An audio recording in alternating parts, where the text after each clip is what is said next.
basically, I think this panel embodies kind of the title, which is Architecture-as-Urbanism.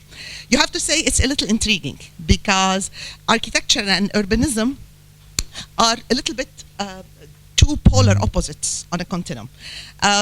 This title does reflect the sentiment of the new millennium, where 3/4 of the world's population will be in cities. And it does indicate that architects are looking how to expand their toolkit to work more in this ever-expanding metropolis. So, if this is the case, let's look a little bit at the way this panel is going to speak to some of the basic differences. For instance, architecture, it's a singular creation.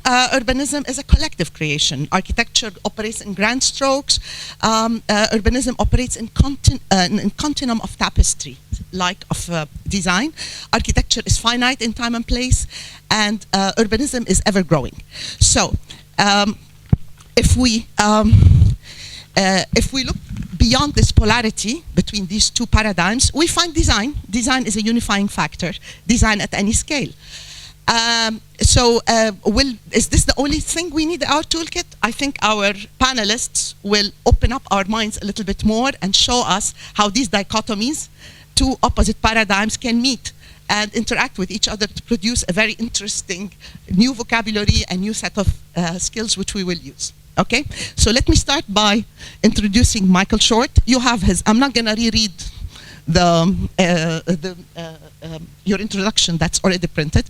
I'm just gonna say he will be discussing a very important dichotomy, two set of paradigms, which is the situation of the skyscraper, which is a very singular strong stroke architecture in relation to a tapestry around it. How does it interact and what does it give? So this is Michael. Thank you. Can you hear me? Can you hear me at the back? Yeah, great. If it's too loud, do tell me. Good afternoon. First of all, before I start, can I just thank Amira and Robert for inviting me to Lebanon. This is my first time. I'm very excited. I'm very impressed so far. Thank you. I suppose it might be really helpful for me to say a few things about myself so you understand my position. Perhaps compared to some of the other speakers, he said tactfully, I'm unashamedly a planner. Not only a planner, but a planner with a background in what in the UK we call conservation, more commonly known as preservation in the rest of the Anglo world. And really, for it must be about 15 years or so, I've been interested in this idea generally of character, how you might define character, how you might define place, what makes the places that we live in distinctive, so what makes Beirut, Beirut, linking to the last presentation about archaeology. And I suppose the polar opposite of that is this kind of anxiety around homogeneity in our townscape, our cityscapes, about placelessness, about this whole wave of development, not just skyscraper development, but this whole wave of development which has engulfed the globe, which is really the same. It's the architecture of nowhere, to quote that. So in general terms, that's what I've been interested in. I specifically, this stream of work about skyscrapers and their relationship between, the relationship to place, comes from my PhD, which was funded by English Heritage, the national body which seeks to protect the built heritage in England. And really I've continued that work since I finished my PhD 10 years ago. And I suppose where I'm coming from in this talk is to give you some sort of idea and hope that this kind of position between planners and architects is reconcilable. I get really upset about this differentiation between architecture and planning. I actually think it's the same thing. I think it's very lazy of planners to not engage with design discourses, with design education. I'm old enough to have been taught in a studio as a planner, which is very rare these days. And I also am equally critical of architects who have, and this is maybe a UK context, a very, very weak, if not zero, understanding of context, or place or character. And indeed, I teach on the Part 2 second year theory course, where I'm astounded that students of architecture after 6 years can't tell me in a basic way the understanding of the context of the site that they're dealing with. So that's kind of a bit about me, which might give you some food for thought as I talk. And I think the other thing I was going to say is that I still haven't really got my head around the title of the conference, awkwardly. More of which in the conclusion, I hope. I hope to square that circle.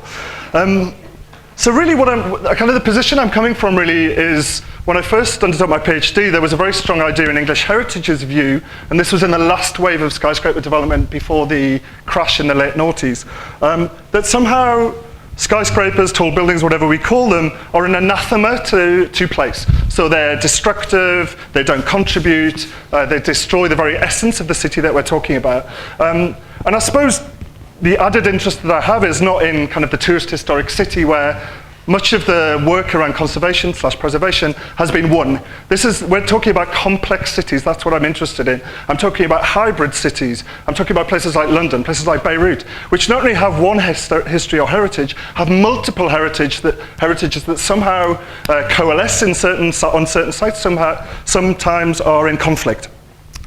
So within that context, oh, sorry, a lot of these pictures are mine. This is actually quite a flattering picture of London, I think. This is from the Greenwich Peninsula, from the Isle of Dogs, looking west. It's about the most coherent you can probably see London, I believe.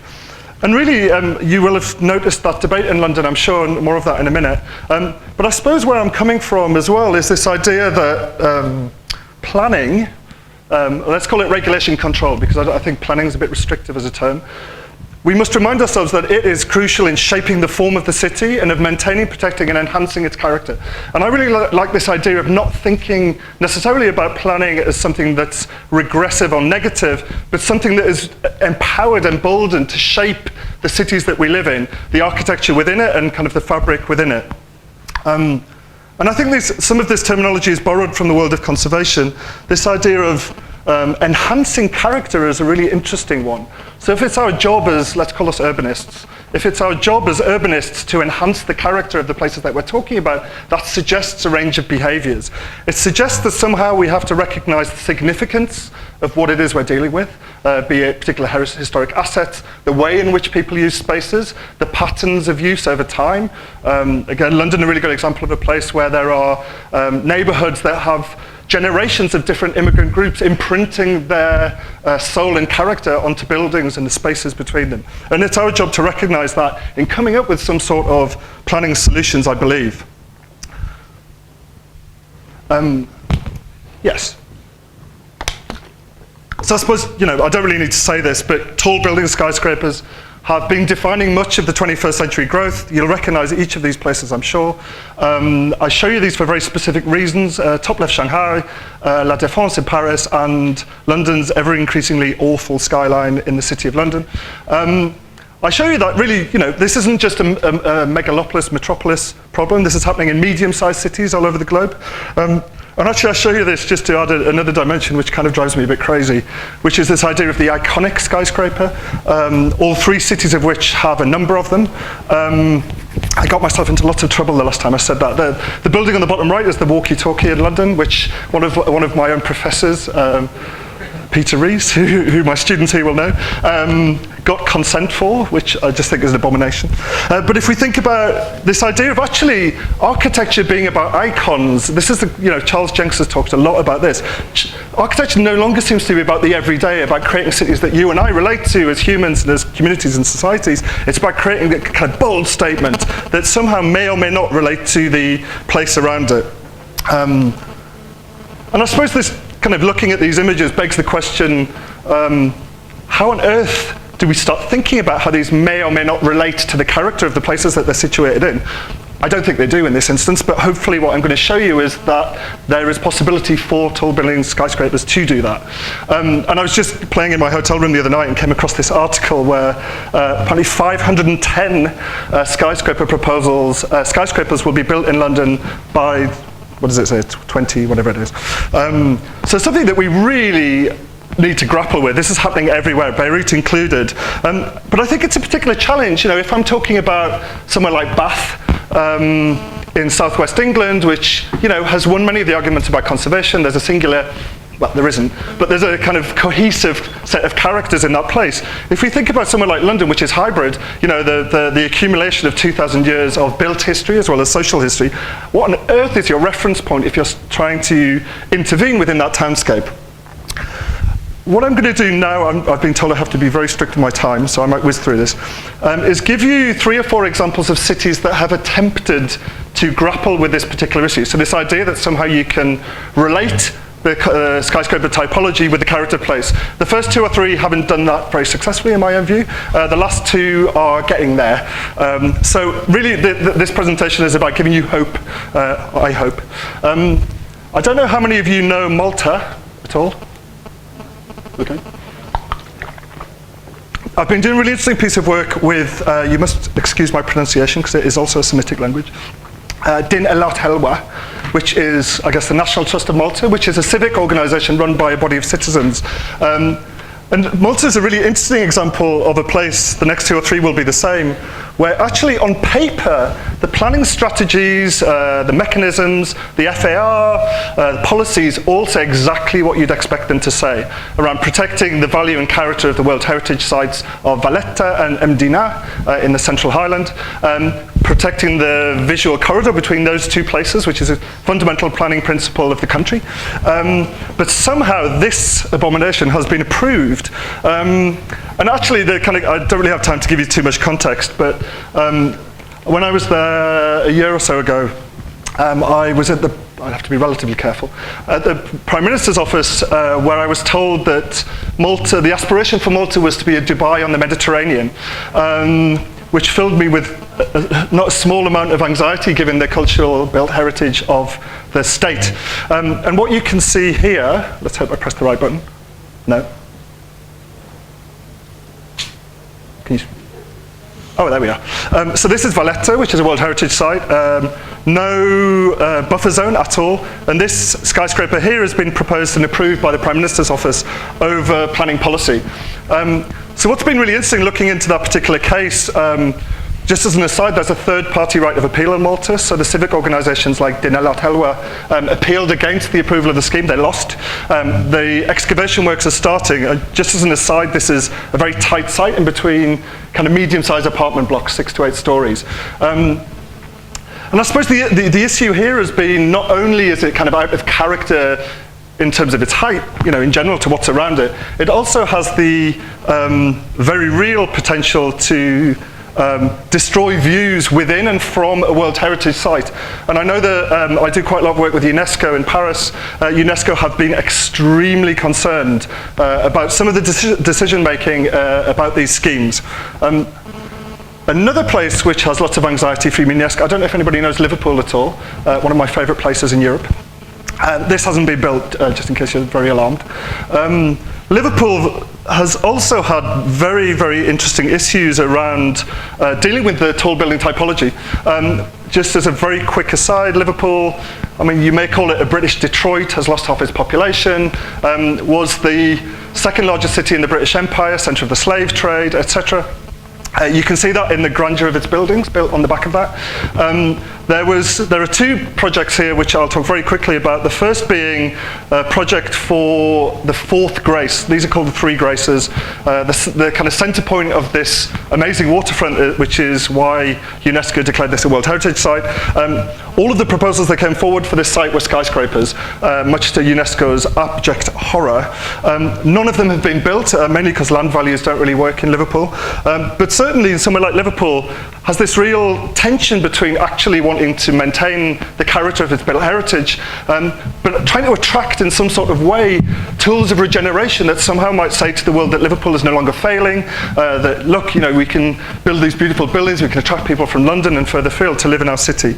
The slightly more, in my own view, quite alarming, I was involved in the UNESCO delegation to Liverpool, God, it was about 18 months ago now, where Peel Holdings, who basically own most of the brownfield land in the northwest of the country, bought the Docklands, so from here up to about here, it's about 3 kilometers for £1. And their concept, this is right in the middle of the World Heritage Site. These were the docks at the center of Liverpool's burgeoning role in the British Empire, was to create a Shanghai on the Mersey.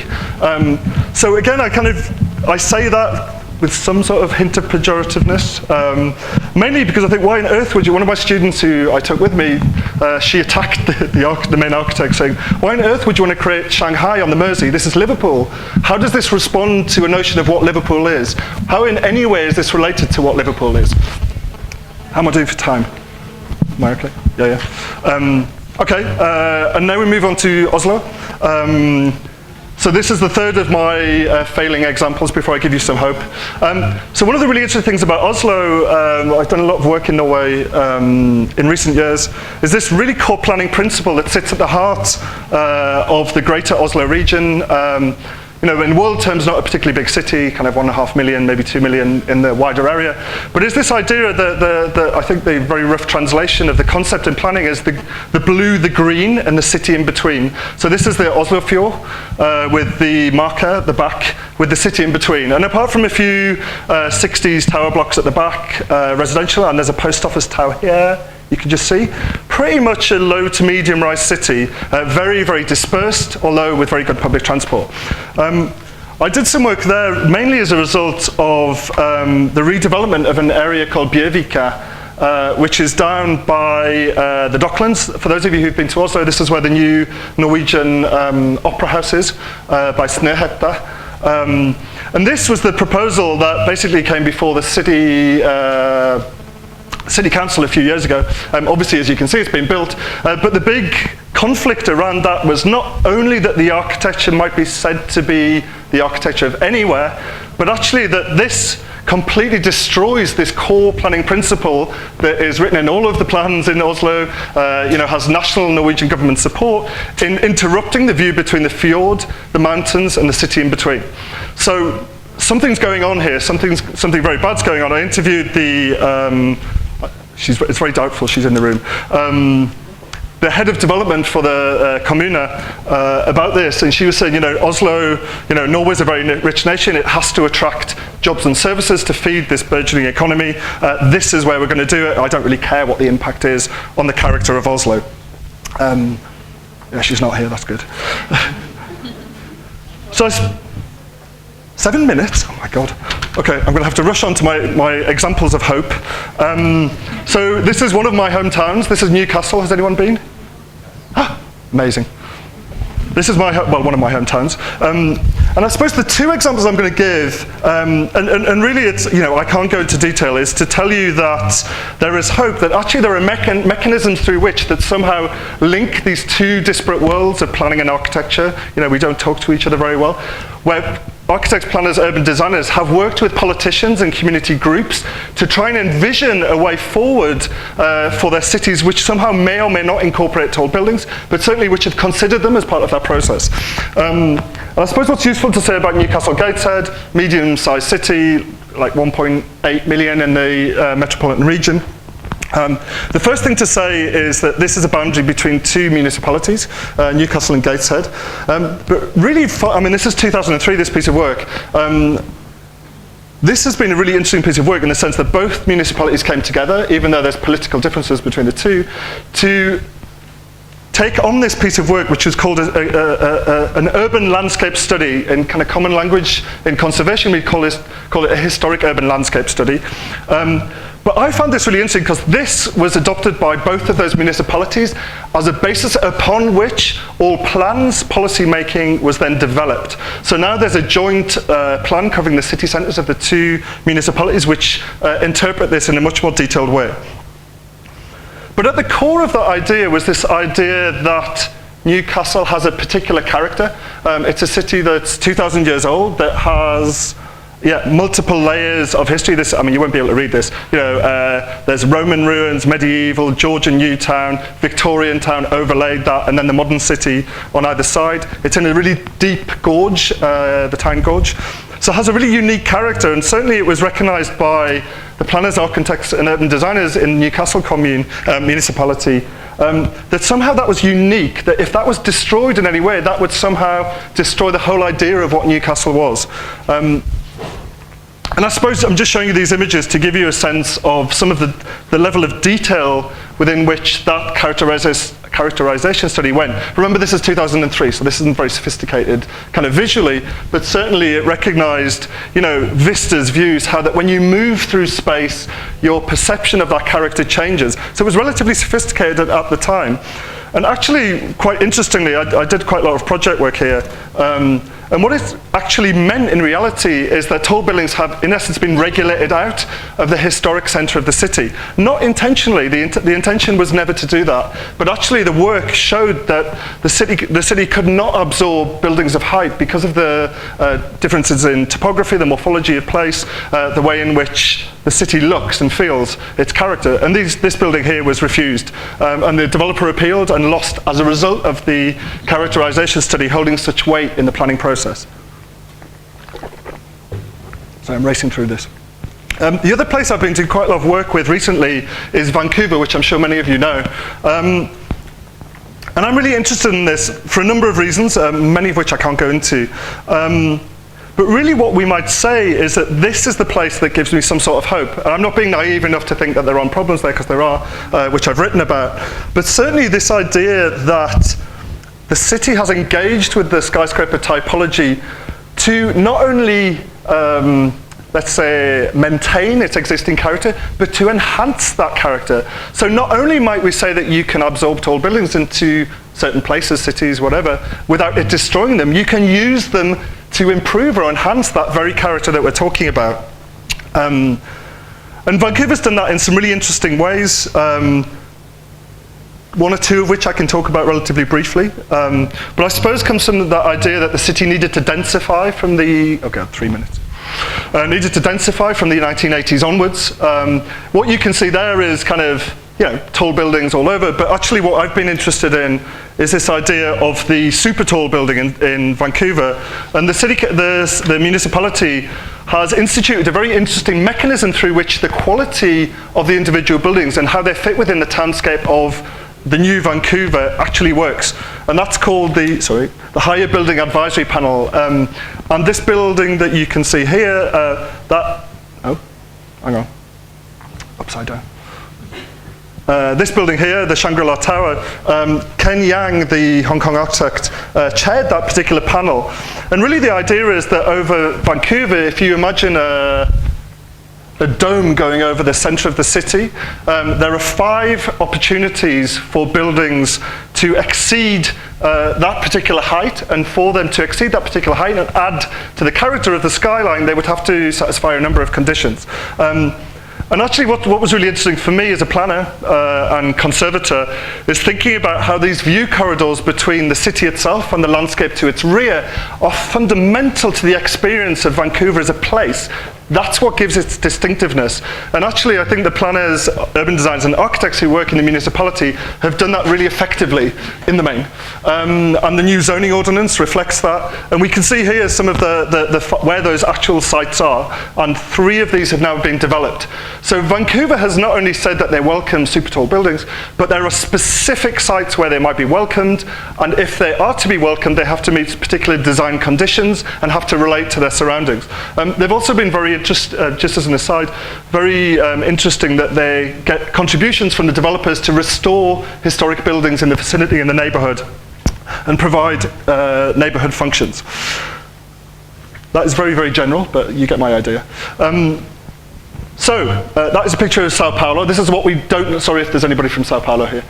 This is what we don't want. What we don't want is a sea of tall buildings which destroys the very essence of the place that they're situated in. So my plea to you is that, actually, are we talking about architecture as urbanism? I don't think we are. A guy called Bartlett, who's written extensively about Vancouver, has talked about this idea of good urbanism behavior.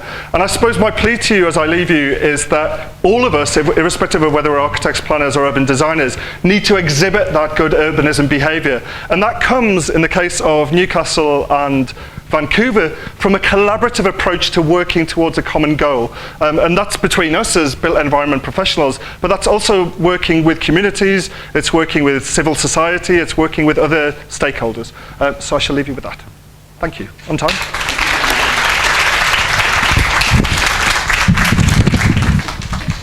Thank you, Michael. Very, very interesting way of marrying two just on time. Now I'm going to present Husam AlWaer, who is going to actually enlighten us with design strategies that do bridge the gap between what's individually architecture and what's collectively urbanism. Good afternoon, everyone. My name is Husam AlWaer. I am originally from Syria, from a city called Homs. This is my first time here in Beirut. I spent now 20 years in the UK and about 11 years in Scotland. To start with, I would like to thank the university for the invitation, and especially Professor Saliba and what is her name? Abir, and all member staff and colleagues. I really have fantastic times and fantastic hospitality, so it is highly appreciated. Now, before I start, I am from architecture background, but also I am a planner. They called me in Scotland urbanist. I'm not sure about the phrase itself, but we will see. So I'm not from psychology background. Now, the talk which I refer to, it's part of a published book I published about 18 months ago with Routledge. It will bring some practice on board, but it's mainly to do with theory, let us put it this way. It's really overlap with arts, architecture and urbanism at the heart of this conference. Now, interestingly, when I say to some people over the last 3 days, I am from Dundee, people asking me, Badin. So I thought the best thing is if I put Dundee on the map. Seriously, with all respect to Scotland. Even I wasn't sure whether people know Scotland to start with or not. So this is Scotland. and Dundee is the 4th largest city in Scotland, 250,000 population. Now, Dundee is the city of discovery. They discovered the ATM, discovered the cancers, but more importantly, we have Captain Scott. He discovered the South Ice Cap, and this is his ship. So we still have his ship and the museum. More importantly, this is, as you might know, this is Kuma architect, great Japanese architect. He built recently, this picture is only 1 week old. This is Victorian Albert Dog Museum. Worldwide, there are only 3. This is number 4 now in Dundee. It is exactly $100 million. The building itself will open officially middle of September. So here we go, that's Dundee. That's the book I published recently, just 9 months ago. I've been advised not to talk a lot about it. Rethinking master planning. I had a lovely discussion with some of my colleagues about what is master planning, because there is a lot of opposition now to the concept of a master plan. If so what is it? We'll say something about it later on. I really don't want to debate it.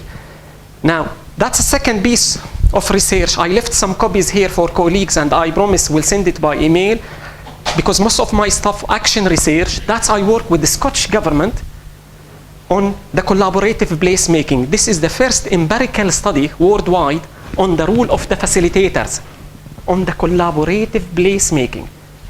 Because in Scotland, over the last 10 years, they fund between 13 to 14 projects on collaborative placemaking. So that's just published 2 months ago. Now back to my book and to my presentation. I will talk about site and composition, and I was so delighted over the last 3 days. There was a lot of debate about what is a plan, what is a master plan, and what is the site. How do we perceive site? How do we interpret site? How do we see through the site itself? So not necessarily we solve everything, and not necessarily I'm advocate for specific architecture. Let us put it this way. I will show examples over the last 100 years, and we'll see. So the book itself is about the physical relationship between site and context, but also the social relationship between the site and context. Of course, each context has its own limitation and its solution. And also a call against the autonomous object. Interestingly, Michael, I have to admit, I do blame you. You forced me to put 3 slides because of your presentation. So the presentation is really to do, a lot of people talk at autonomous object versus fragmentations, and we notice through practice, nothing, by the way, in isolation. So fragmentation sometimes, by the way, fragmentation is very different from autonomous object. And fragmentation sometimes is a good thing when you see it as part of the whole. As my colleague earlier today said, you need to see the project in line with the city or the place or neighborhood. So this is why we call it positive fragmentations. What does that mean, positive? Now, how do we see site these days? In a way or another. In general, there is a general phenomena. Most of the time, it is to do with oversimplifications of site to merely property lines. Property lines, that's it, you could trace it. However, I found this quote and definition rather interesting. The first, site should normally being seen in three things. It is the area of control, easy to trace in property lines, designated legal myths and bounds. But also the second, encompassing forces that act upon a plot or a lot. I think Americans use lot. In the UK, they use plot. Without being confined to it, can be called the area of influence. So two, area of control, area of influence, more importantly, area of effect. We've seen some of those tower buildings, the Swiss Ray building by Norman Foster in London. It has international impact in our memory and in our collective memory. So that's what we call it, the area of effect. So how we stand in practice, let us put it this way. Interestingly, but that's being discussed even by the first speaker 2 days ago, issue of monofunctional land use. Trust me, in a country like the UK, when you give any private sector a land, it is about, how can I say, benefits, profits, and maximizing profit. They see land as a commodity of profit and benefit. Meanwhile, as a citizen, you see it as a dwelling, housing, socials. So as a designer, you look at it in terms of beauty. So we see it completely differently. But unfortunately, most of the time, it is monofunctional, no linkages with the value. And when we refer to value here, we refer to tangible and intangible. And what a shame we don't look at the intangible benefit. That's what we need, multifunctional land uses, activities on diverse land parcels and with many linkages. And moving away from traffic, commercial infrastructure dominates to more traffic intersection redesigned around public spaces. Here we go now.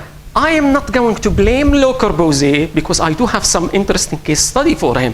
However, what Le Corbusier said, interestingly, we moved away from sophisticated places, compact, self-contained, human scale. It is to do with function first, then the form. Function first, usability, and then the form.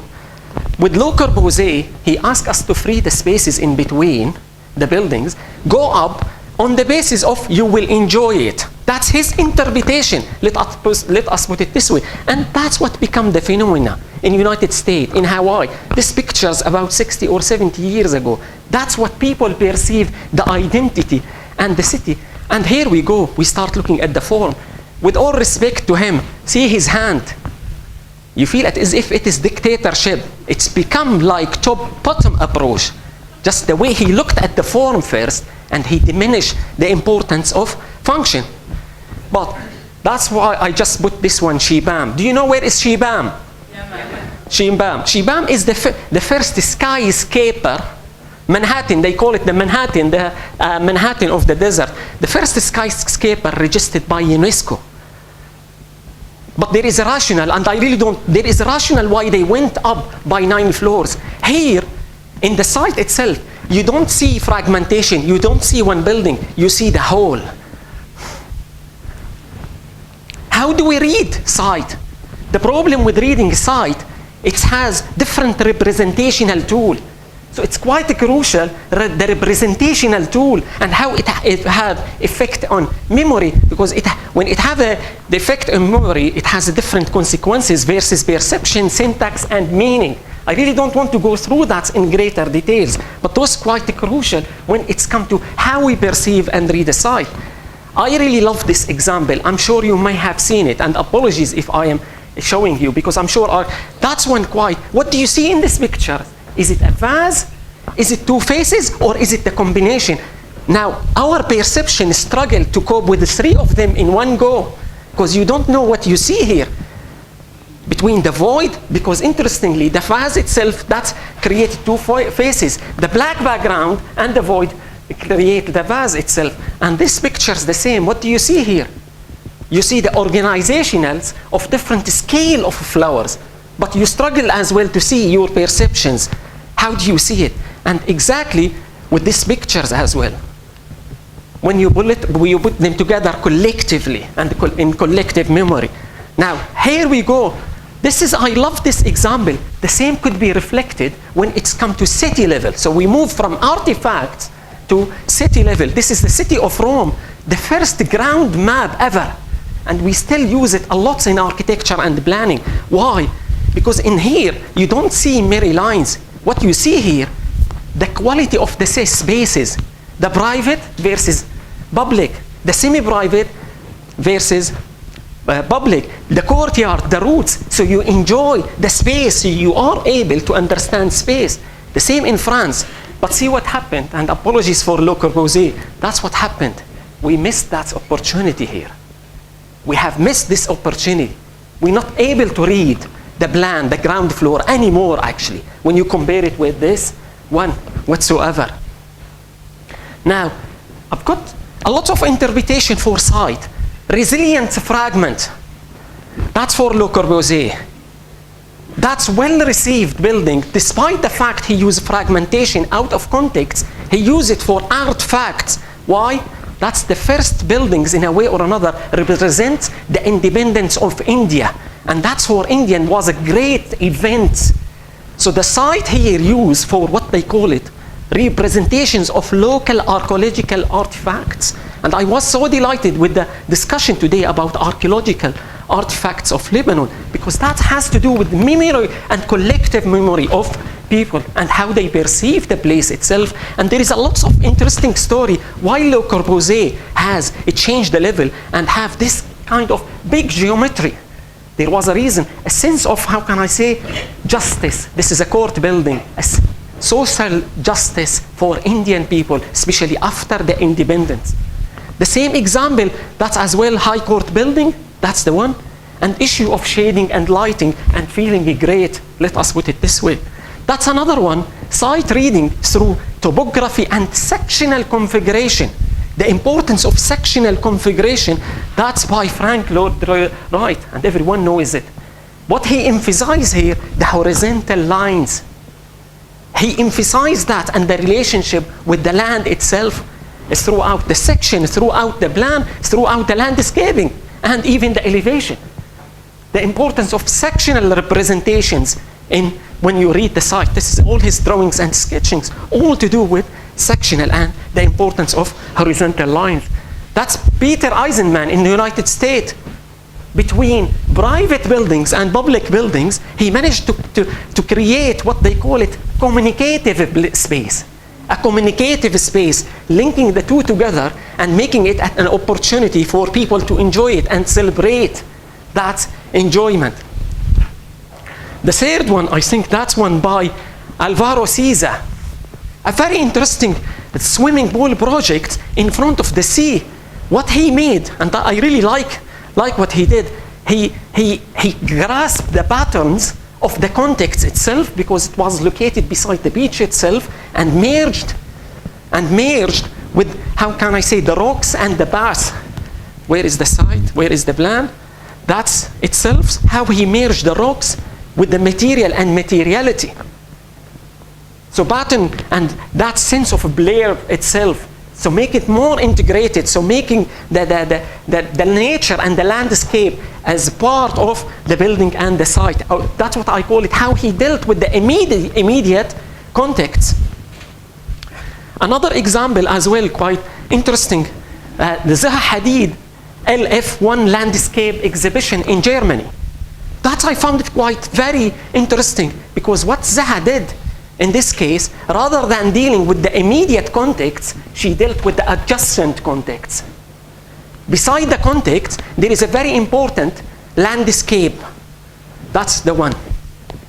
And that's the route to that landscape. That's the only route, more or less. Quite important features. And it is an exhibition. So what she did, as you can see, she created this kind of geometry in order to attract people to the inside the building, but also more importantly to the outside. So linking the inside to outside. I found it really rather interesting. I am here, by the way, I'm not judging or measuring the quality of architecture. I know that's subjective, different from architects to another. I'm just telling you what their philosophy and approach in terms of integration with landscaping. So suddenly you move from one single entity buildings to more urbanism, bringing the urbanism and landscaping, although she doesn't own that. So I found it interesting from the architect. So the architect were commissioned to deal with this specific site. Suddenly the architect starts thinking beyond the site itself and who owned the site, in order to bring the two together and bring benefit to the buildings, but also to the context. That's another interesting one. But it's called the Wexner Center in United States by, again, Peter Eisenman. Is it in Chicago? I think so. I really think so. Unless Ohio, forget actually. It has its own challenge and problem from a very dense city here, and that's university campus. So a very dense city, and here, and it is, by the way, an exhibition for arts. What the architects then, although he deal with a very dense area and all existing problem, to make the linkages, he start working with the existing grids. The grid start becoming a representations in the landscape itself, and then he start reflecting that on the building itself. So using that existing route and the grid, and he then introduced that to the building itself, where he create a plaza. And that's what he achieved, and he start even reflect that indoor and outdoor to give the people that, how can I say, the feeling between the introduction and the exchange between the inside and outside. So that's what they call it in English, planimetric composition. Now, another issues we found, there is something called enmeshed horizon. Enmeshed horizon. Now, you can't perceive a space. A space will be a void without a human experience. Without a human experience, you can't perceive and understand the space. Not to mention, of course, issue of light and so on. So that's quite crucial. I really found this one quite interesting from the Greek ancient. The concept of kora. Kora. How that, which is to me to do with how the Greek established a platform between the inside and outside as a way to exchange ideas and thoughts. And this is to do here with God and the symbolism of God. So basically, in this temple, I'm sure you may have seen this from before, in this arcades, that's what they call it, themselves is a kora, which is basically, it is the space to exchange the thoughts and ideas about God, to respect God here, not necessarily to enter this space inside. This is to perceive themselves, the God, inside that space. But they use this kora here, that's arcade, as a way to understand and to contact with God. The second one, how they use defining horizons, the landscaping outside the buildings, to perceive different horizons. The importance of perceptions of landscaping and topography. And that's, by the way, the case, the one I mentioned in Peter Eisenman, how you perceive it through landscaping. Now, the last one I would like to mention, issue of materiality and the importance of materiality. But materiality is as part of bringing the inside and outside. I really love this one. I think I did visit this one itself by Alvaro Siza as well, Contemporary Art Centers. How he play with the textures and use the same textures from inside to outside in order to give this flavor of integrations within the context, horizontally and vertically. That's one thing. So whole relationship, let us put it this way. And the same, I've seen this in the United States, where the architects use this kind of green glazed structure and stones as well to create this kind of interceptions. That's one quite very interesting, Zaha Hadid, and she did it in purpose. In the United States, that's the contemporary art centers, how she brought the inside by outside using really the same color between vertically and horizontally. So in between, in order not to create boundaries, that's boundaries, she create these ideas. So my conclusion, we need to approach the site through fragment, but also whole paradigms that emphasize representations, symbolism of local events where appropriate, figure ground within fabric pattern grasping, and also blurring the boundaries between the events, more importantly, materialities and local colors. Thank you very much for your attention.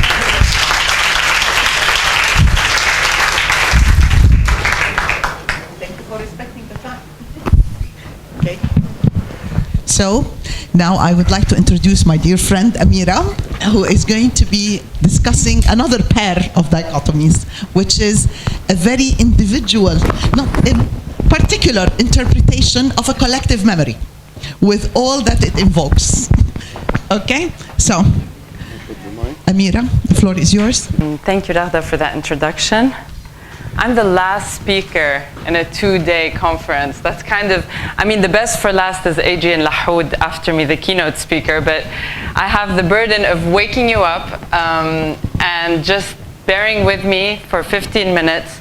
And I really want to turn the talk really more into a discussion. I have a few points to say, but I think given that there's been such a short period for all the discussions, maybe this is the place where really as planners we can do what we do best, which is engage in a discussion.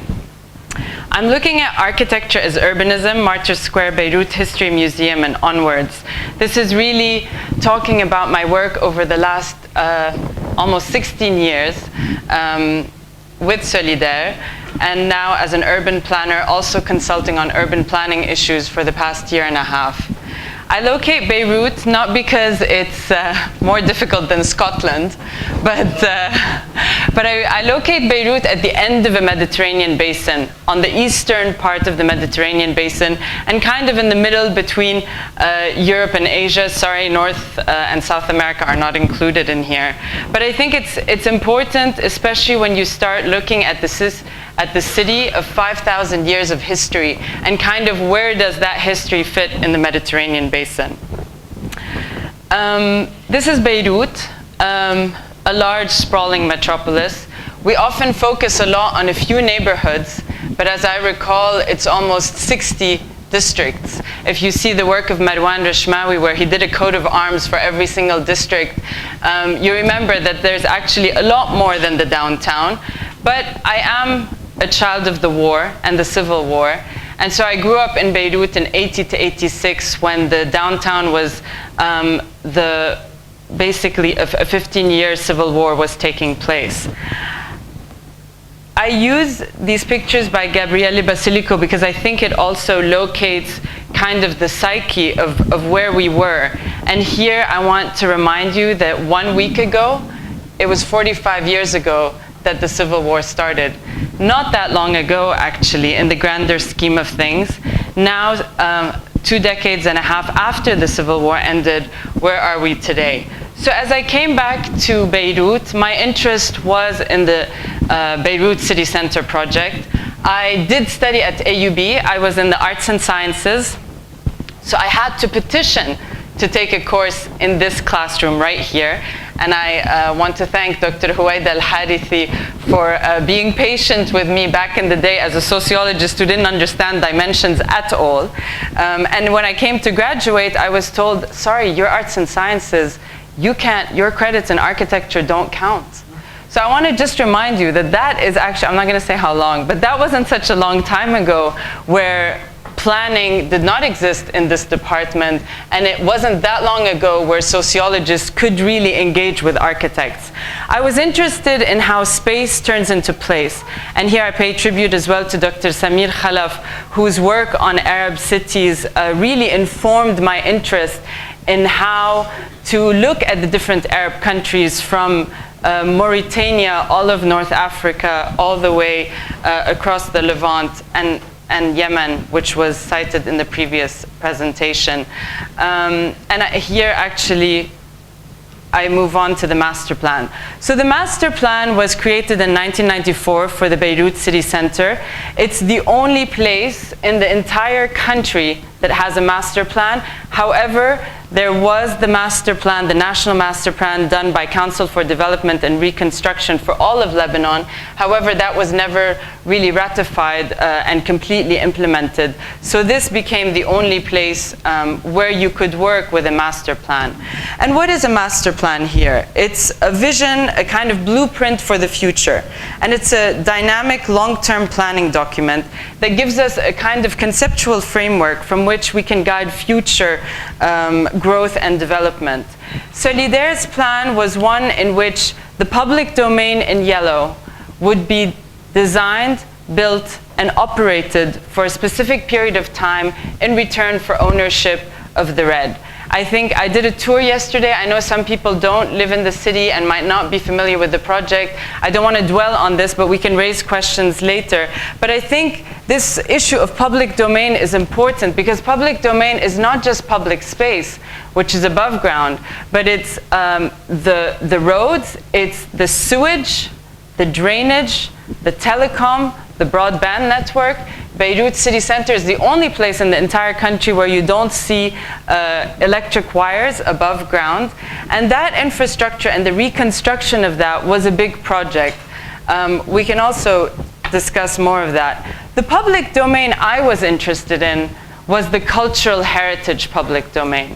Because if we're going to think of public domain not just as the road networks and the public spaces, I was interested in that layer that located you vertically. So today, we are here in the Architecture Lecture Hall that's 50 years of having been founded by, among many others, Husam Slam. And here I pay tribute to a mentor who also taught me what is the vision for a city and kind of how do you work on cities through institutions.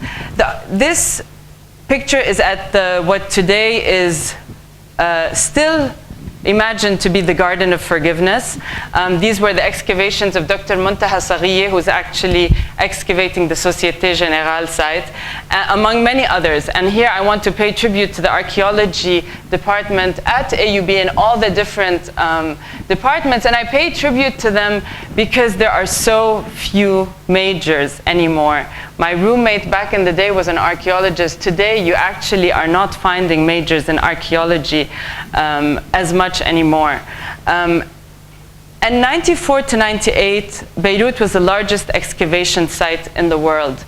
This was part of it. Martyrs Square was part of it. The Beirut souks, the ancient tell that Dr. Leila Badr excavated, and Dr. Helen Sader, and Hans Curvers, and many others. And it was a big discussion of several social scientists that worked on this area. So today, for the first time, we actually know more about our history than we have ever known before.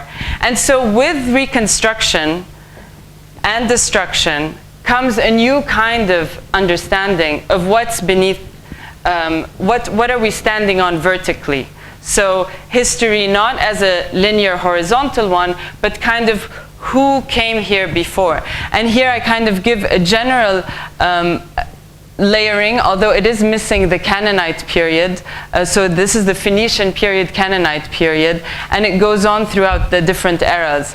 And you get into the discussion of Okay, medieval era. At the time, Western archaeologists designated as the medieval era. But did we have a medieval period in this part of the world? These become critical questions about identity and how we see the history. The project I worked on for several years was the Beirut Heritage Trail. And this was really a labor of love with many, many people in this department and outside, with different social scientists, that is actually a very simple 2.5 kilometer circuit that takes you through 50 sites that tell you the history in layers. It's not in order. Our city is not chronological in any way. I was explaining yesterday on the tour that a lot of the layers of history have actually cannibalized from each other. So the Crusader period has used Roman columns, the Ottoman used Roman, and a big part of this trail was a combination. We wanted memory panels, so you have a panel on the Antabli fountain and the history of Adil Antabli and how he founded his juice store that now is back where it used to be. It's also a layering of Suq al-Tawile that also acknowledges the Roman drainage that was found in Suq al-Tawile. It also looks at the restoration process that was so much work of restoration. And it really takes you throughout, including the museum and the ancient tell, which hopefully when the park is done has its own trajectory. And it really tried to focus just on the historic core. So just the historic core. The idea was this would be the beginning of a trail, and really look at the Foch Allenby district where much of the reconstruction took place, and take a look at several of the churches and mosques that were downtown. The Cardo de Cumanes, which we don't know much about, but the Rue Gouraud is right on top of the Decumanus. You were just speaking about the Hora in Greek times. Today we have the Roman Forum that was actually beneath the Place de l'Étoile, and bits of the Roman Forum are actually in the annex of the parliament. So the trail, though it seems quite simple and not a complex project, it got to be quite complex because we wanted the Director General of Antiquities to okay every single word written in English, French, and Arabic. And here you get into history writing. And as many of you know, in our school books, we still haven't agreed on our history. And what you think is obvious history that should not be contested becomes actually a big discussion. I always raise the point of the Al-Umari Mosque, which was the Cathedral of St. John the Baptist. And when we went to the authorities that be and said, you know, here are the panels, the question was, no, you cannot write this way. I said, but why? He said, no, you cannot say it was a church before it was a mosque. But I said, you know, anybody who steps out of the building can see, you know, the shape of the church. And he said, yeah, but you can say it was a place of pagan worship before it was a church. I said, okay, give me sources. There are none. So it becomes an issue, you know, I said, and at the time I said, you know, we're not discussing how Byzantine remains in the basement of this mosque were poured over by concrete and destroyed. We're just sticking to the building as it is. So the history throughout time, in different ways, has been contested. I know a lot of discussion has been on archaeology, and we will discuss more, hopefully, in the discussion. One of the big projects also on the trail is the Finnico-Persian Quarter, which some of us walked into yesterday. And this was basically in the late Phoenician time period. Lebanon was under Persian occupation, and the Persians used Phoenician ships to fight for hegemony over the Mediterranean.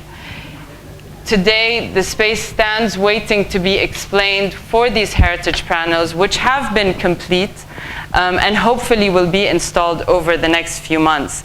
The idea was that you would have several photographs explaining the history, urban design maps that show you the different plans over time, and a timeline that allows you to locate. Even going into individual buildings such as such as the Beirut Municipality building by Yusuf Aftimos, and even going into projects like the Garden of Forgiveness that has yet to be done, waiting to be implemented.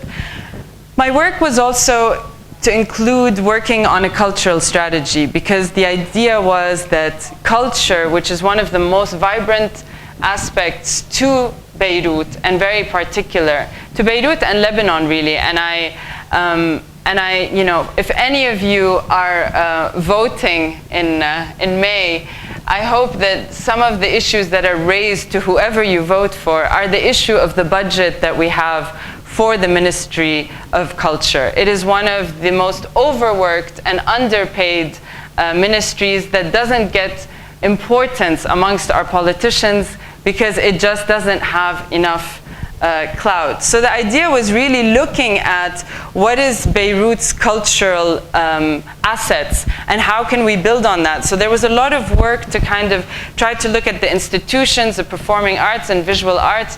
When I hear about cities like London, Paris, and New York, and I look at the cultural strategies done by, you know, by the different city councils, you get really jealous, because Beirut really, if it wasn't for the informal sector of our artists, architects, and planners that are doing so much on this level,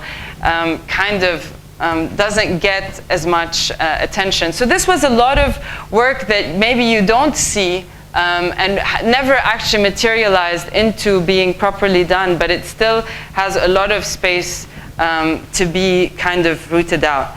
My final discussion is going to be really to build where Antoine Chaya just left off, on the Beirut City History Museum. I joined Solidaire to work on the Martyrs Square competition. Martyrs Square was the green line that divided the city into east and west. And if we look at history in the 5,000 years, so the Canaanite tell is 3000 BC. So from 3000 BC to 2018, the Civil War becomes kind of only 5 minutes in the longer trajectory of things. And so you kind of feel there's a kind of comfort in working on distance-wise, but also the idea was that the Green Line would become a kind of cultural spine, where we would build on the National Museum from where it is, along Beit Beirut, the project that Mona Halla kind of spearheaded and hopefully will find its own administration eventually. And the Beirut House of Art and Culture, which was a project that the Omanis donated money for, the Beirut City History Museum, and I look at the Archaeology Museum here on campus because it's really one of the best that tells the story of the history. Martyrs Square, sorry, these two slides are a bit out of order. This is first. So the Petit Serai came before the Rivoli, and I'm going to discuss kind of I think the point that was trying to be raised earlier was about kind of framing the square. And the vision was always to open it to the sea. We had the Petit Serai at some point, and then we had kind of the Rivoli building with pre-war. And this is post-war, where the square was cleared. The 3 remaining buildings were what you know today as the Virgin Megastore and the UFA Insurance Building and the egg-shaped building. Martyrs Square for me was really, you know, for me the place it was where I grew up and thought of it as the Swiss cheese neighborhood, where you would pass through and you could actually see through the buildings. So for me, working on kind of what could possibly be the vision for the square made me really learn about what is vision and what is master planning. Here I show the work of Michel Macari, who initially in 1998 started to put together what was being dug up. So the question was, how do you design before you've excavated? And here I say to you, you know, in Lebanon, it's an ongoing process, the excavation, and you have to keep designing and you have to keep excavating. It's a together process. But Martyrs Square, from the time that I started on the Martyrs Square competition, was a constantly contested space. Here I kind of put, you know, the installing of the Martyrs statue, which was restored in University of Kaslik with the holes to show that the war had happened. And at the time, if you remember, it was a big tug of war between the president and the prime minister. At the same time, we had international architects working on the competition, and we said, what do we do? Do we make a decision on the statue? But of course, in Lebanon, there are two things that supersede any planning of any sort. One, it's politics, and two, it's religion. And in the politics, there was, of course, the assassination of Rafiq Hariri, which then had a momentous gathering, where even in the criteria for this Martyrs Square, it became from just simply a place of a meeting point between East and West, and realizing that it needed such a large gathering space. So here there was a revision of the winning scheme by Nukakis, but there was also a revision of the parking. We, Khatib and Alami, have done the parking for the underground in Martyrs Square, and the question of why has Martyrs Square not been designed yet, and here is because the parking beneath the ground has yet to be built. These were some of the perspectives of Nukakis' plan, but in the meantime, there was time. I mean, I'm passing through these lapses because then you had a 2006 war, then you had, and you know, Beirut is just a matter of jumping through the hoops of the different political events.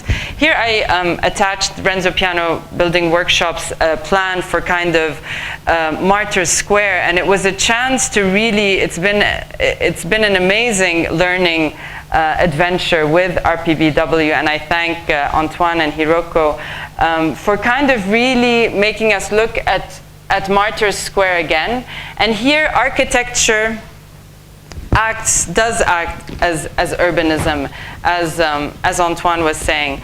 I want to quote here an alumni of AUB. I'm trying to discover, invent, I suppose, an architecture and forms of urban planning that do something of the same thing in a contemporary way. I started out trying to create buildings that would sparkle like isolated jewels. Now I want them to connect to form a new kind of landscape, to flow together with contemporary cities and the lives of their people. This is by Zaha Hadid, and it goes back to this issue that Antoine discussed of using the building and the design of the building as catalyst. The site has been excavated by 3 large excavation teams. Currently, it is still under excavation. These are the pictures, actually, I think of about 10 months ago. However, I want to remind you that even the National Museum was formed before there was a Lebanon. The collection for the Lebanese National Museum was started in the 1920s with a committee of people that thought there is a Lebanese identity, as the martyrs of Martyrs Square were hung, because the martyrs of Martyrs Square are actually the martyrs that fought against the Ottoman Empire. As the World War I was ending, there was a critical mass of people saying, there is a Lebanese heritage, and this heritage warrants a national museum. The challenge with the Beirut History Museum has been how to take it from a stunning, object-oriented, that simply labels, to kind of how do we get into the storytelling of the city. And here I want to appeal to the generations that are even further away from the Civil War, that are even further away from the Rivoli building. If we envision the Beirut History Museum finishing in 2021, part of the discussion with Atelier Bruckner was, how do you engage generations that far ahead, where technology has changed so much, where even the ways of knowing are changing? How do you connect them to the importance of history? And here there's been the amazing work of Atelier Bruckner from Stuttgart, who have really looked at creating, these are perspectives that are of course in the making, creating a floor for the evidence gallery, where you see kind of how evidence is found and what does the evidence tell us. It's important to note that from the excavations that took place downtown, to this day, we don't have the full story.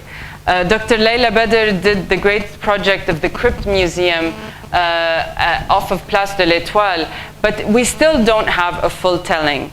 The idea was actually, to bring up Rivoli again, that you would have a film that actually takes you with the heyday of the city, a 6-minute film that gives you kind of the vision of what it was like.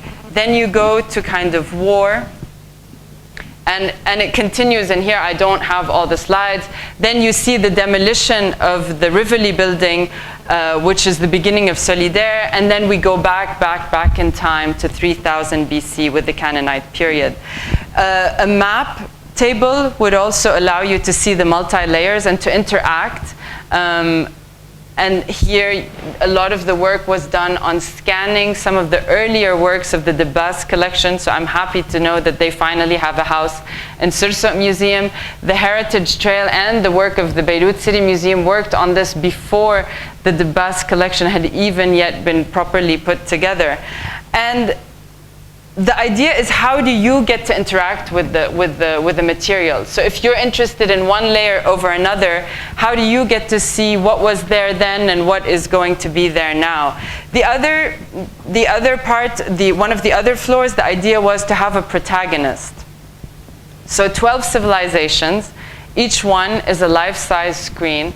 The artifact, because some people like to see the objects as well, is in the background. These, of course, are all ideas that may be edited over time and might change. But the idea was, who were the Canaanites? What did they do? What did we find from the Canaanites? How did they become the Phoenicians? How did the Phoenicians come in? When did the Persians occupy the Phoenicians? What's the line with the Hellenistic? Alexander the Great was stuck in Tyre. What was the impact on Beirut at that time? Beirut was less important at different times throughout civilizations in Lebanon. So kind of what's the importance of Beirut? And to really interact. And this is here where I beseech social scientists to kind of really step up. We need all the historians, we need all the anthropologists, there is so much work to be done on Beirut, on every different aspect. And here to kind of show you a bit more what the visuals are, which of course will be edited. And slowly I want to kind of, also put my fear of what, I put Beit Beirut as a fear of leaving a building without a core, without an inside, and without a means to operate it. We are designing beautiful work. The museum is stunning work, and we still have the landscaping and to go into the park. And I say we here as a Lebanese collective, the archaeologists that are working on site, and everybody. But today, we as Lebanese don't have a structure within our government to manage neither Beit Beirut, neither the National Library that I think is on its 3rd year finished. And today you don't have this, Ghassan Salami put in a law, I think almost 12 years ago today, that Roni Areji was trying to implement. And I put these things because they are the critical planning aspects that inform the way the architecture is moving along. So the architect can do their work. They can even help catalyze the way we work on the square and the piazzas. Another point I wanted to make, that in the initial Martyrs square winning scheme, they wanted to pedestrianize the side closest to the mosque. Again, here we actually had a block from CDR, who the transportation plan did not want to reduce the number of cars in the downtown. So you really need a kind of holistic planning approach to take a look, because as much as you work on the built environment, kind of the conflict is still very much there, and the conflict has new manifestations of a contemporary period.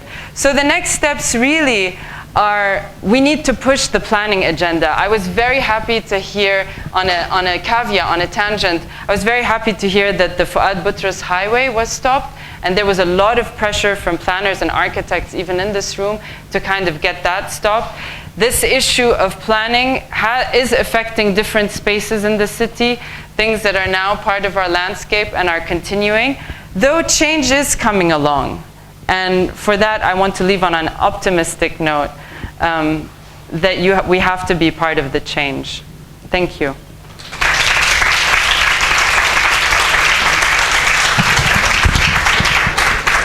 Thank you very much. I suppose this was very, very interesting and a very fitting session for this conference. Can I invite the speakers to please take your places so that we can start some discussion? And I want to just throw in a couple of remarks. These, as I said, yes, we have an announcement at the end. I would like to emphasize that, you know, the interesting presentations that talk to the dichotomy between what's architecture and individualistic and urbanist and collective. And I want to draw your attention to a couple of things. For instance, the role of stakeholders, which architects are not very well versed of. And in the case of Michael was very positive, and in the case of Amira, tended to be on the negative side. So this is one issue that's being discussed here. And I also found Mr. Waer's presentation on what is the area of control versus the area of effect very interesting, in the sense that architects seem to look at their work as definitive, beginning, middle, end, while in the urban sphere, it's never ending, which invites also the idea of monitoring, evaluation, feedback loop, look back, and see that there is no one answer, but there's an answer that evolves over time. So these are the two remarks I had, and I'm going to open the floor for people to interact with our speakers.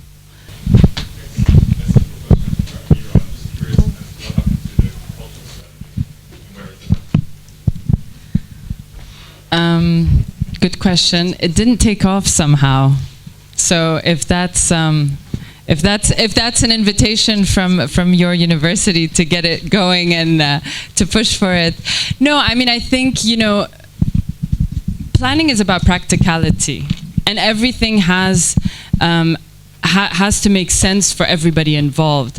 And I think when, you know, I don't mean to be negative about the stakeholders, but at the end of the day, there has to be a way to kind of fully engage. And it has to be rational for each person involved. It has to, you know, so exactly. So there was only so much actually that Solidaire could do on the cultural strategy, and you needed other stakeholders to kind of really get involved.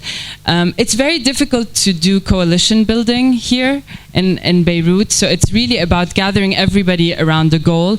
You worry about different agendas, etc. But honestly, at the time, I think it was several assassinations that made it not a priority anymore. That's the other thing that happens in Lebanon. Yes, actually, I managed to meet with different institutions individually, and it's a continuous work of labor that you have to do. I mean, for example, for the Beirut City Museum, we've gathered all of the archaeologists who have excavated from all the different academic institutions, and here, of course, there's a bit of rivalry between different ones, even amongst the nationalities of archaeologists. So I think it's a work that has to be done, but it has to be worthwhile in that moment. Yes, if I may follow up with Amira, thank you so much for your intervention. I'm curious to know more and maybe dwell more on a museum that is erected on an archaeological site, and if this was an invitation to reconsider the museum as a typology and a space in which you said the history will be written of Beirut. So I'm also questioning that because museums have now stopped trying to narrate history. So I'm just wondering, was the design informed by the archaeological site beneath and interacted with it, or approached it at all? Yeah, thank you so much. It's actually, so the site of the museum was selected based on the archaeological excavations. Now, of course, it's an ongoing process because archaeology has different approaches and different schools, and each archaeologist has a different idea of how you go further. So, for example, when the Ghassan Twaini Road was built, that's that's just adjacent. Archaeology was found there, and this is where we brought in the previous excavators to really be able to assess. Now, on the site of the museum proper, it's actually on the footprint of the Rivoli. And what's been found is a contemporary layer of an Islamic cemetery, which is more late 19th century. But at this stage, they haven't found much more. They're still in excavating, so it's an ongoing process.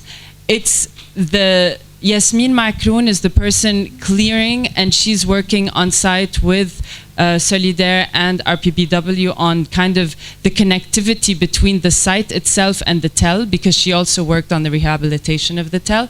So it's exactly on the footprint of the Rivoli. And actually, when it was called for the museum, it was actually later in the master plans. If you look at the history of the master plans of downtown, the museum was not part of the project. And I think it only became part of it in the master plan that was passed in 2006, actually. So it was selected on that. Having said that, there's still, you're not going to continue building regardless. So there is a team on site, and I think they've just met with them yesterday, so it's an ongoing process. The issue, though, becomes, and here I want to thank you for raising this question, the issue becomes, how are we diligent about discussions about what is found? And when archaeology becomes hostage to one entity or to one group, the amazing thing about 94 to 98 was there was so much rigor and discussion about it. Everybody was interested. People from different institutions around the world were able to really engage. Today, we're not publishing as much. Nobody is as engaged, and it becomes, the burden of that one group, or in this case, kind of there's also rivalry between the institutions and between the archaeologists. So this is a big issue that needs to be dealt with. Okay, my question is to Michael. So considering the topic on skyscrapers, first of all, thank you all for your presentations. Well, the way I think of skyscrapers in the context of Beirut, let's say, is that they are climatically or environmentally non-sustainable. That's one point. And then the second thing is that they're socioeconomically not really catering except to one class of society, rendering them mostly hollow places of empty buildings. So my main question to you is that what do you think skyscraper, is this like a generality in other parts of the world, since you kind of did a sort of comparison? And my second question to you is that what do you think, considering the advances in materials on sustainability and such, and why have these advances not been so incorporated in these tall, massive buildings to kind of decrease their environmental hazardous effects? And that's it. Thank you. Okay, thank you. I'm not sure I can answer the second question, but I'll give you. I'm not an architect. I think it's very interesting. One of the things that I picked up while I've been here is that there is actually a lot of commonality between what's happening in London and what's happening in Beirut. So for those of you who know London, there are whole neighbourhoods of skyscrapers going up that are completely empty. So there are debates about sustainability, densification, how they might support new transport infrastructure, new neighbourhood facilities, schools, etc. Life on the street, but actually, 95% of those apartments are being sold to foreign investors who are non-resident. So you have lots of new neighbourhoods going up that are completely empty. All you have to do is go down the Thames on a boat and see all of these kind of skyscrapers in the dark. So there's something going on there which I'm not sure whether it's within the ken of architects, planners or urban designers to solve. I think it's a political issue. I know in Vancouver there have been attempts at restricting sales of apartments to non-resident foreigners. So it's not necessarily an issue about people from outside the country buying them, it's that they're not resident and that they don't need to be able to afford to rent those out. They're buying those as a safe place to keep their money, and they're entirely happy to pay the service charge to keep that going. I know they're trying to restrict that in Vancouver. I'm not sure how successful that's been. But an issue in London, I don't know in Beirut, is that there's a huge housing shortage. I mean, huge. The everyday Londoners, like several of us here, can't really afford to live in the city, or certainly centrally. So there needs to be something done politically. And I know the mayor's office under Sadiq Khan is looking at it. Will he do anything? I don't know. The sustainability issue around the buildings themselves, I'm really critical of the whole concept of sustainability, perhaps controversially. You, yeah. Sure. No, I understand. Sure. Yeah. Yeah. No. Absolutely. Absolutely. Yeah. I mean, again, I'm kind of quite critical of the planners in London about this kind of stuff because we don't really have the sophistication with which to deal with the proposals as they come in to be determined as planners, speaking in general terms. So there's some sort of dislocation that I mentioned right at the beginning, which plays out when you deal with applications for development between what a planner understands as the object, the architectural object, and what the architect, and there's a big gulf in the middle which isn't being navigated, and you see that in the form of the city that's emerging. I just want to add something to you. I mean, Michael is a lot more versed and a lot more knowledgeable about this. But I would like to caution you from associating a form of architecture with an economic phenomena. The fact that people buy and hedge in real estate can happen at any height. And don't forget that the first high rises, actually all the public housing in the world started as high rise, as a way of conserving land and going up. So there is economic problems that architects cannot solve. And there's architecture problems that economy overrides. But I just want to caution you against associating high rise with luxury. It's not really, and it didn't start out. So it's an economic phenomena that is impacting the form. So I just want to caution because I thought I heard sort of a very strong association. Just in order not to be very negative, trust me, the phenomena you see in Beirut being even replicated all over the places, trust me. Even, I think my colleague mentioned London. There is now attempt to impose on those skyscraper something like 20% affordable housing, to be affordable, 20% so far. But there is question mark about it in terms of what does that mean, affordability, from the private sector's perspective. And private sector's perspective, the way they understood it, okay, make it smaller size, that means it will be affordable. So just to let you know, and this is unfortunately the case in London, a lot of towers owned by Russians, owned by Gulf areas and so on, and they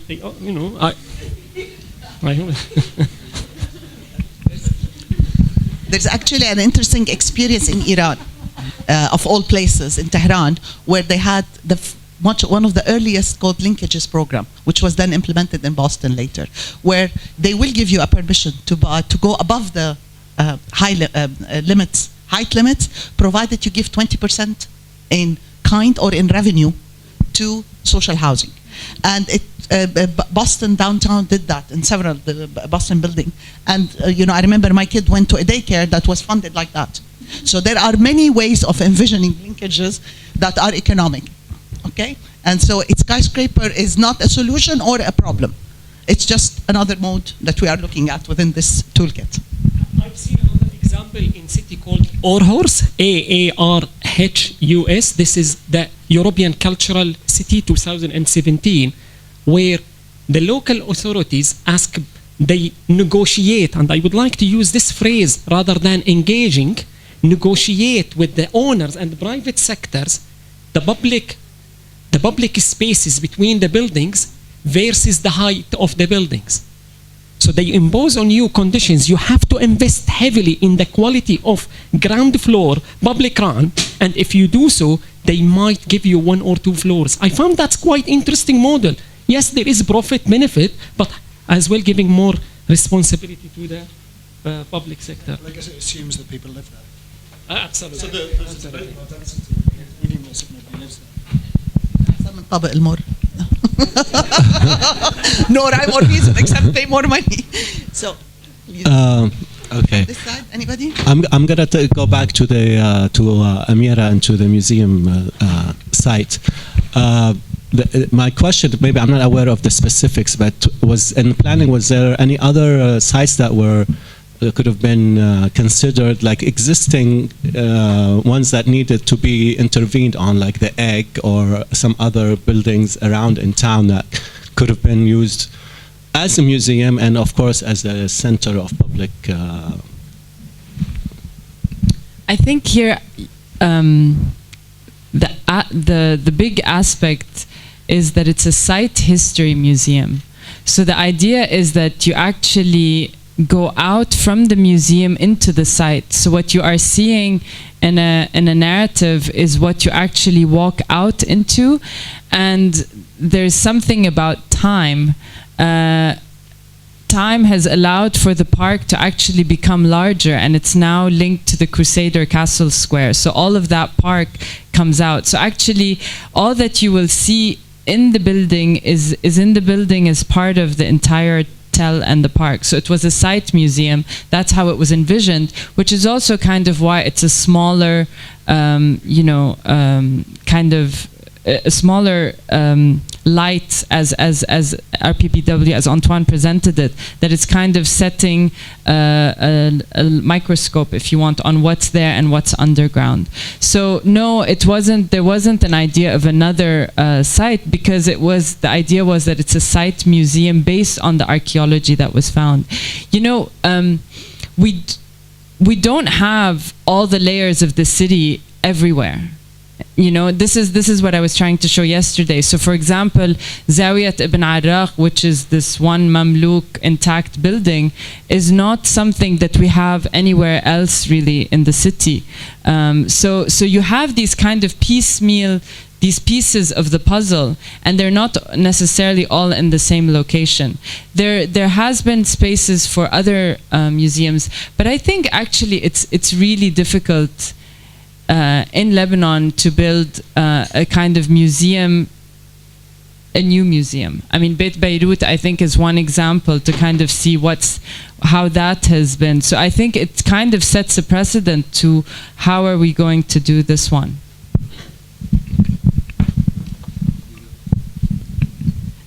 Thank you for the talks. Michael, I'd like to just press a little against what I think is your conclusion, and that is that when skyscrapers are well integrated into cities, it's a result of a collaborative, negotiated, participatory process.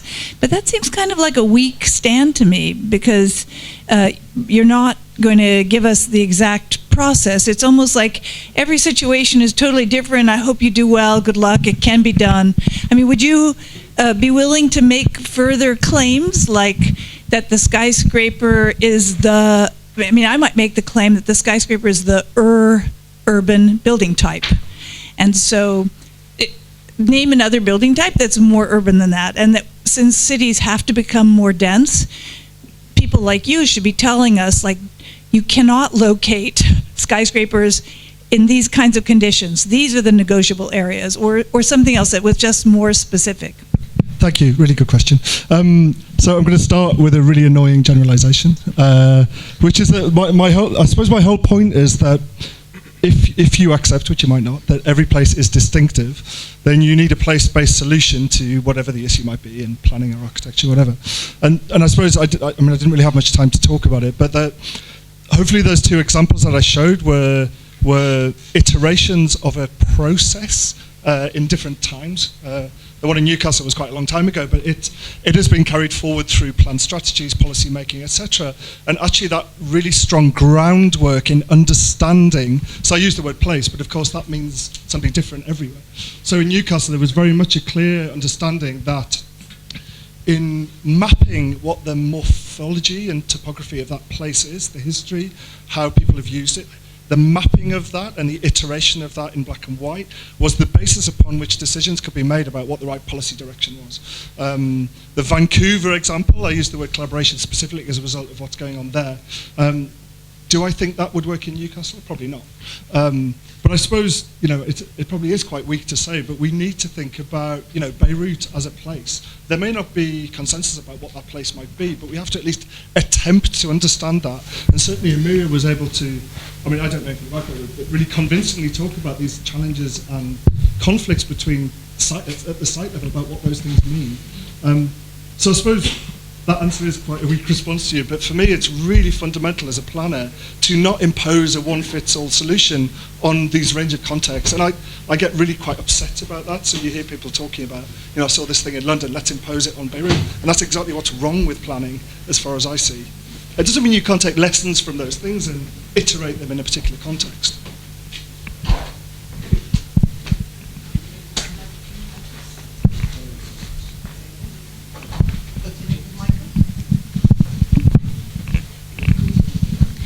But I think what's in common with these different cities is the place-based approach, which is what Professor Michael was talking about, in the sense of view corridors, in the sense of respecting what is built where and what height you can build in specific places so as not to impose on something that's already there, that already has its own impact, its own character.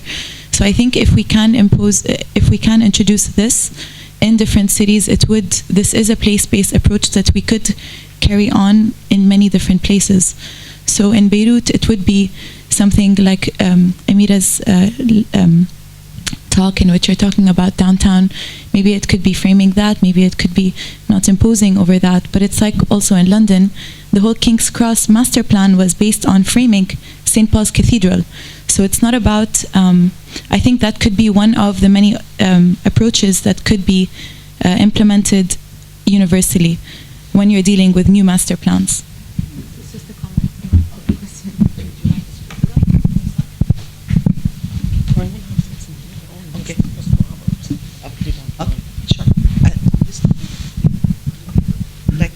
Topic? Okay. Fine. If you want to move on to... my question is for Mr. Husam. What is the social justice regarding the urban city and the university and the example of Peter Eisenman?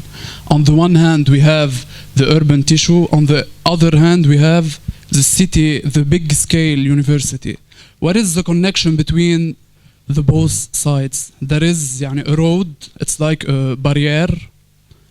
How, as an architecture and urbanism, can do a connection under the title of our city debate, Architecture as Urbanism? Thank you.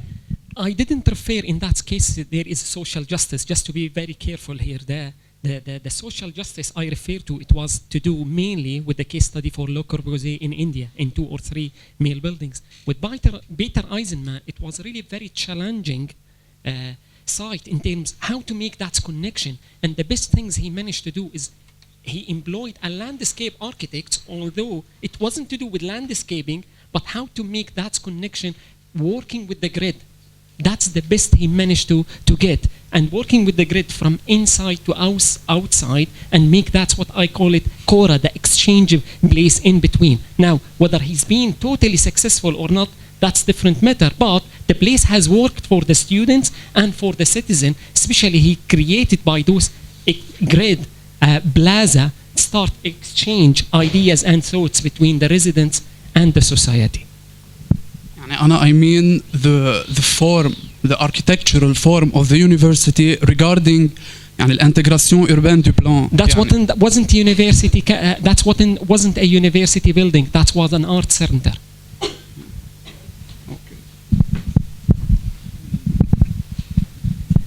Thank you for the presentations. I wanted to comment on, or to ask also, because Amira, I was involved with Solidaire for such a long time.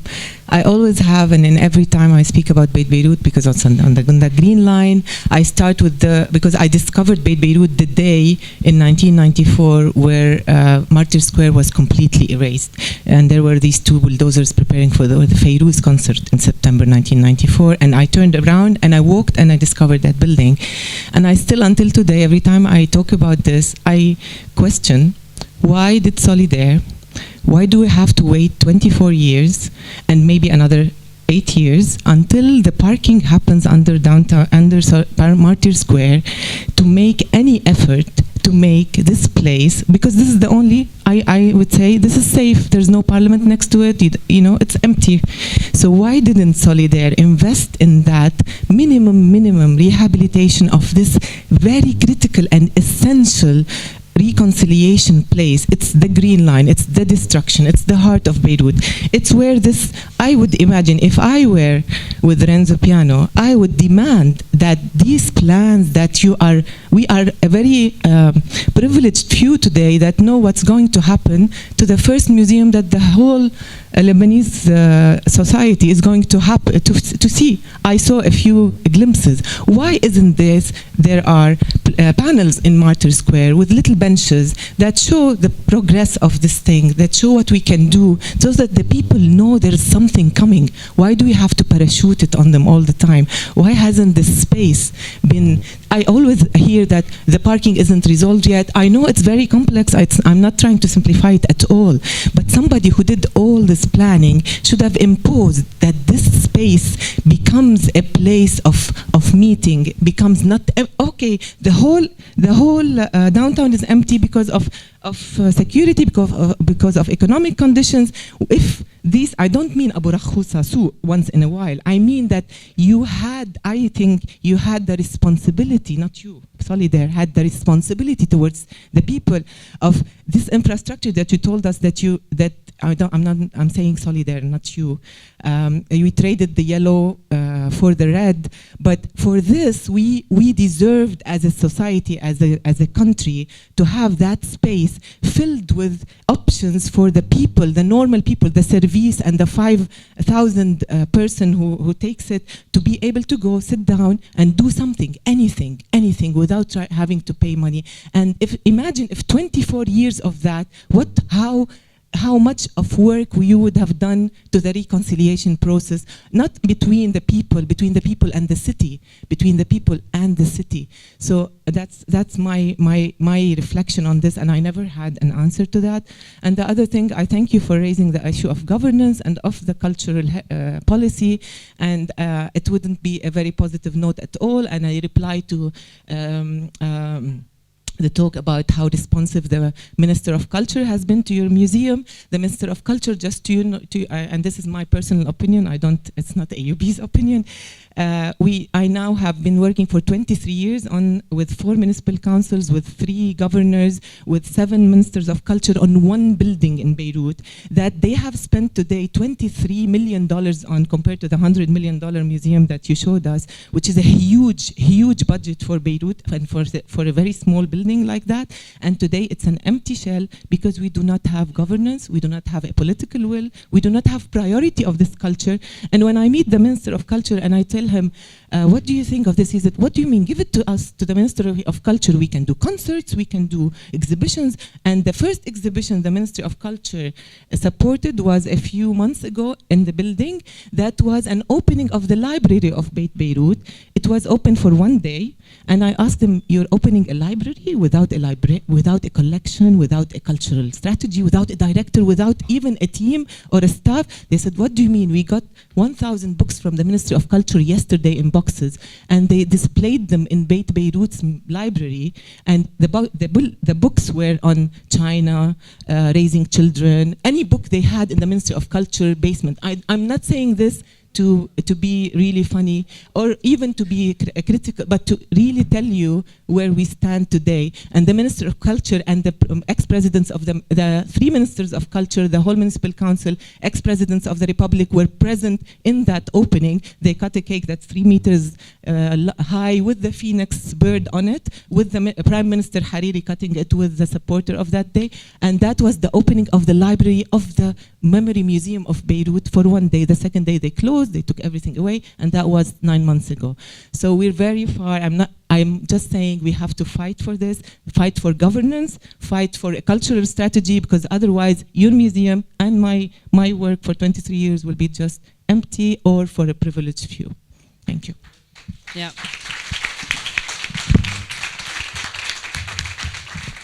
Thank you, Mona. I feel the same outrage. Maybe it's a bit in control in a panel in front of the audience, but I stepped out of the Beirut City History Museum, as it was known, on Minister number 6. Now in the summer it'll be Minister number 7 and counting. It's very frustrating, but it goes back to this issue of governance and the full circle. So we can all be great architects, we can all be great landscape architects, we can be great planners, but until we are able to find a kind of leadership structure that also also allows for this governance issue. I love to tell the story of when I first started at Solidaire and I met a colleague who was the head of finance, who said, "You're new with us, what are you doing?" I said, "I'm doing the Martyrs Square competition." He said, "Martyrs Square?" He said, "There's supposed to be a parking." I said, yeah, they've just designed it and they're going to do it. He said, "Kabri aqlik." This was in 2002. It's 2018. Every time I see him, I say, "Don't look at me. I don't want to talk to you."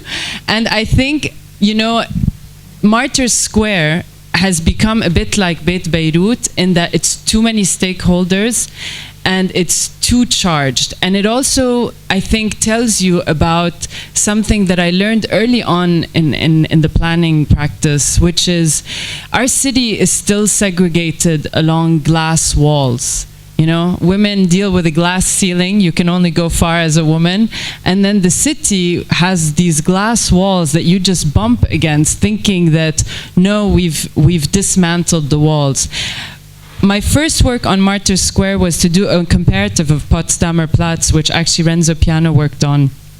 And it was really a big kind of awakening to realize that the dismantlement of the Berlin Wall was one of the best PR things that could have happened for the city of Berlin, because it was a consensus worldwide to dismantle the wall.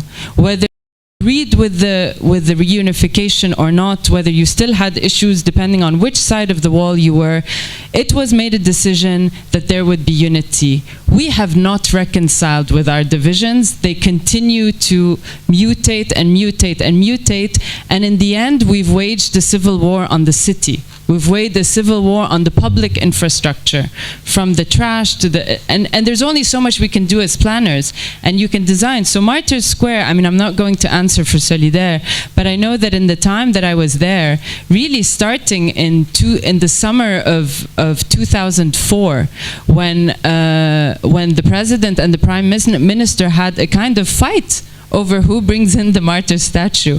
I should have put in the pictures where the martyr statue was in pieces, so you would have a head coming, and then a head going, and then an arm coming, and an arm going, and there was disagreement. And actually at the time, you know, I thought, oh my God, these international architects are taking a look at this ridiculous sham of a square. What do we tell them? And, you know, we said, this is not within our domain. You have to keep it. And as you see, you know, come Christmas time, come Ramadan, you know, so the municipality right now has leeway on the square until the president wants to have leeway on the square, until the prime minister wants. So basically the people who suffer are the victims, which are all of us as citizens, but we are the same citizens who will vote for the same people and keep the square the way it is. So. Sorry, but just to answer, I think governance, yes, governance is a huge problem, and here I raised the issue of the National Library, which I know Nabil here worked very hard on. It's beautiful. Every time I pass it, I think, wow. And someday we're going to get to go in and check out a book. Yes. Okay, I think we need to wrap up. If there is nothing, I'm going to give the floor for some closing remarks from our, if they wish to do that. Would you like to do that? Husam, as I know. If I may say, during the last 3 days, one thing I noticed, most of the presentation I saw 85% really to do with how to manage change.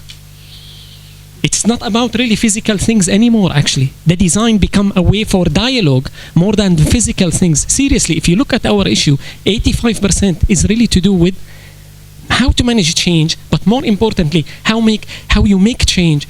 Oh, I hear frustration. That to me is a reflection of mistrust in the system. And what is important, how we build the trust and build capacity for trust between government, between the citizen, and between the system, and between the professionals. And also, I think we don't need legislation and policy. We need a new way of thinking, how we see things for long term. We need to project Beirut, if I may say. I'm not sure whether there is a vision for Beirut for 2040 or 2050. I think we need to start really putting Beirut in 2050. And what is expected? We need to start having scenario planning. What is our priority for the next 5 years, 10 years, 15 years? And also we need a champion, place-making promoter a champion and maybe a series of champions. From my experience in Germany, when I looked at Freiburg city, sorry, I repeat myself now, Freiburg city, one of the most interesting example to me.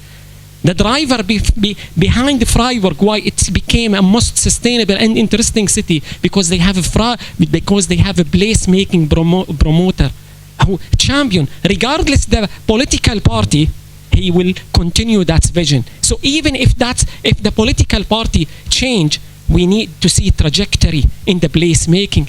That's the danger. We have 5 years and then you change the political party and then you have a new vision.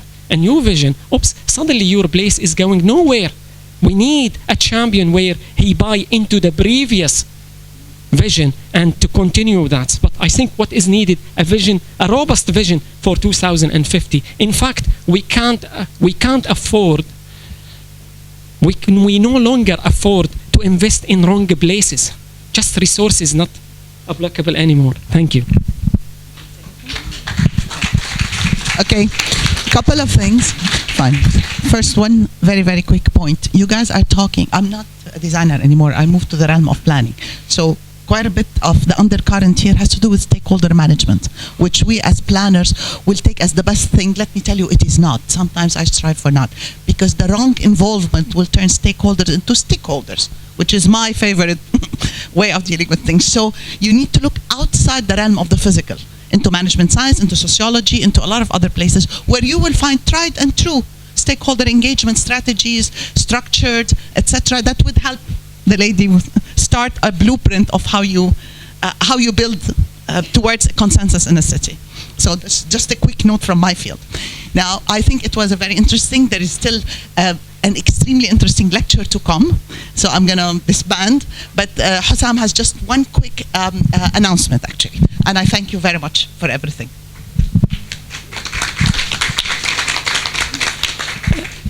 I discussed with Professor Saliba yesterday, some students, especially those who are looking for a PhD opportunity and a scholarship, because I did receive some inquiries. I would like to say, in Dundee University, we have School of Social Sciences, the largest school in Dundee University. Every 6 months, we have 3 fully funded PhD scholarship.